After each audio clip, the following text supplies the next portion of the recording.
Recent events in East Asia have produced much speculation about the region's future. The apparently unstoppable rise of China has cast a long shadow.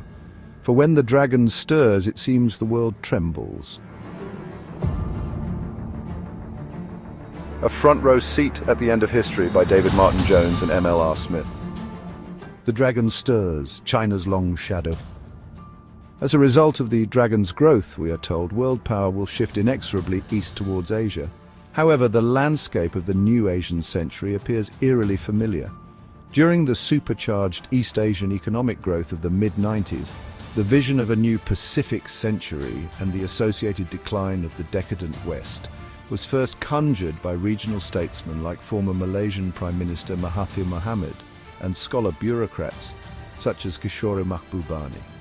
However, the much-anticipated Asian Renaissance of the 90s all ended in tears.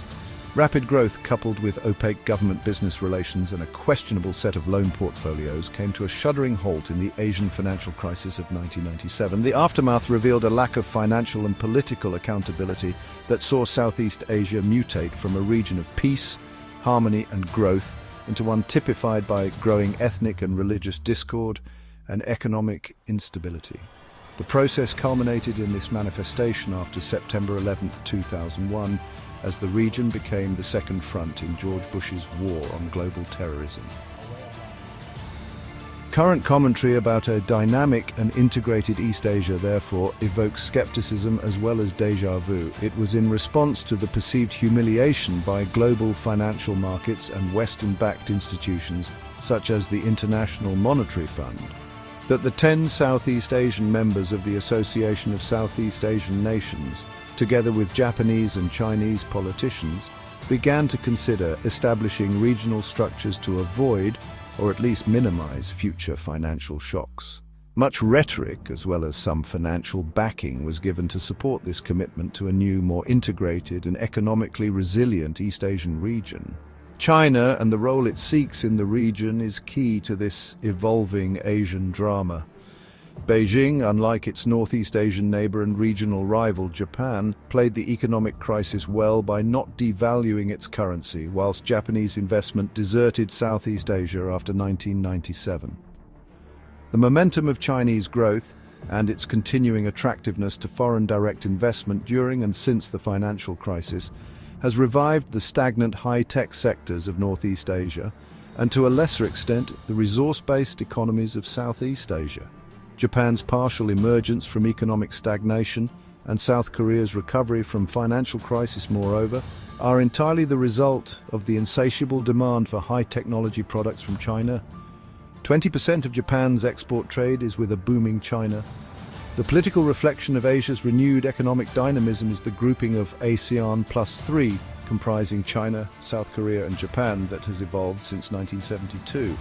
In December, Malaysia will host a summit of this APT group, together with other invited countries. Some commentators and regional statesmen envisage this as an embryonic East Asian community, similar in some respects to the European Union or Mercosur in South America. Superficially and somewhat bizarrely, it appears the economically and politically weaker and less internally resilient ASEAN states have brought this putative community to life. The wider region intends to adopt ASEAN's diplomatic culture of consensus building, peer pressure and emphasis on proper behavior, together with its mechanisms of conflict avoidance. This distinctively ASEAN way, rather than the legalistic and rule-based arrangements that characterize Western organizations, will determine the group's approach. Indeed, signing ASEAN's Treaty of Amity and Cooperation has become the entry price for summit admission. This has caused a notable difficulty for Australia. Several Asian states, especially Indonesia and Japan, would like Australia to attend the APT's summits and avoid it looking like a caucus without Caucasians. At the same time, Canberra, excluded in the 90s from some ASEAN meetings, would dearly like a place at the table.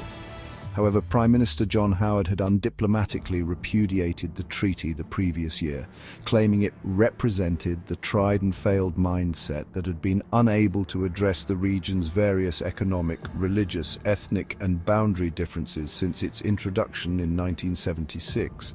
Yet, when signing the treaty was made a condition of attendance at the Kuala Lumpur summit, the Australian government performed an embarrassing volte-face, somewhat reluctantly acknowledging a willingness to accede to its principles.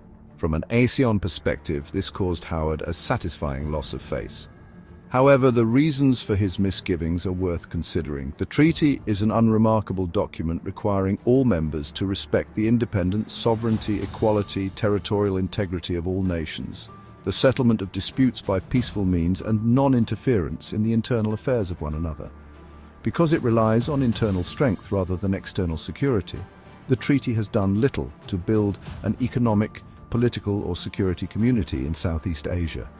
Its promotion of non-interference seems inappropriate in an era of transnational terror and globalization.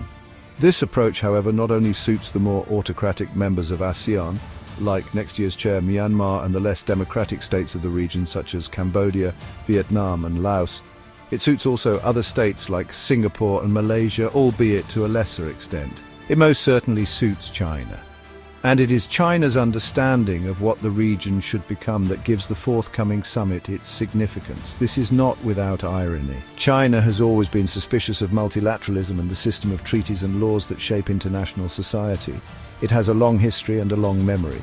In China's view, both now and since 1842, the unfair Western treaty system of the 19th century was responsible for a century of Chinese shame and humiliation. China only stood up when the Communist Party, under the revolutionary leadership of Mao Zedong, reasserted national independence and opted for global realpolitik to reiterate its national interest, first in alliance with the Soviet Union and then by effectively balancing Soviet and US geopolitical ambitions. In the post-Cold War era, China initially treated ASEAN with reserve, preferring a bilateral approach to regional issues like the various claims to the Spratly Islands in the South China Sea that first brought the ASEAN-designed regional forum to Beijing's attention.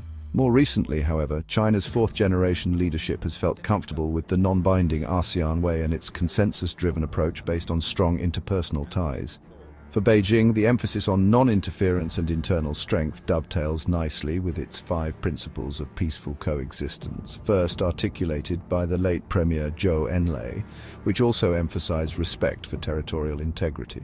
The People's Republic is also attracted to ASEAN because the less developed Southeast Asian states like Cambodia, Laos and Myanmar effectively acknowledge a tributary relationship to China, whilst Malaysia, Singapore, Thailand and increasingly South Korea are also deferential. The East Asian Summit mechanism allows China to envisage the region reverting to what it sees as the preordained order, rudely but briefly interrupted by a century and a half of Western colonialism, capitalism and barbarism.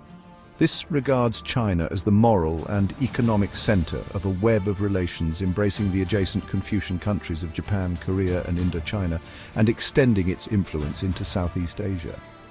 China's regional vision would comprise the Southeast Asian states of Thailand, Singapore, Malaysia and Indonesia, with large Chinese populations. Australia, whose trading relationship with China has blossomed in the last decade, could be included, provided its statesmen perform the required rites. In this context, the treaty serves as the contemporary equivalent of the Qing dynasty kowtow. Before this postmodern version of the Confucian peace can establish itself, outstanding issues must be resolved.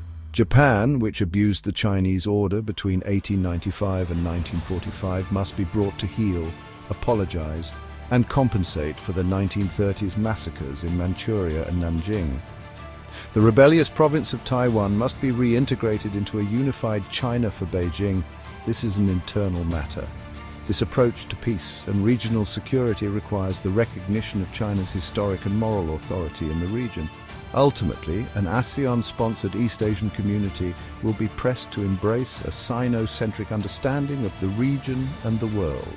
Consequently, whilst there is an aspiration to a broader East Asian regional community, if the Chinese view prevails, it will not be particularly egalitarian or democratic. As China has been attracted to an enhanced ASEAN as a basis of regional order, Japan, the Taiwanese leadership and Indonesia have become increasingly concerned. Japan has lost out badly in terms of regional soft power and has largely chased events since 1997. Anti-Japanese riots in Chinese cities in April 2005 and the lack of regional support for Japan's claim to a permanent seat on the UN Security Council illustrate its marginalization. Meanwhile, the ASEAN states are, despite the new arrangements, much weaker economically and more politically divided than in 1997. Regardless of the official consensus, they are drawn increasingly into competing Chinese and Japanese spheres of influence. While most ASEAN members tacitly or actively acknowledge Chinese influence, others like the Philippines and Indonesia are highly suspicious of its economic and political motives. They, like Japan, seek an Australian presence at the December summit to balance Beijing's growing influence. Australia, for a long time an odd man in the region, as former Foreign Minister Gareth Evans once put it, has emerged as a potentially significant player.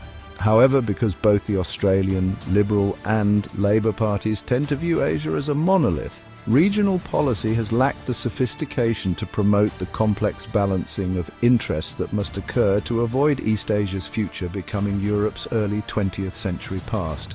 As the late Jerry Siegel, one of the wisest experts on Asian affairs, once presciently argued.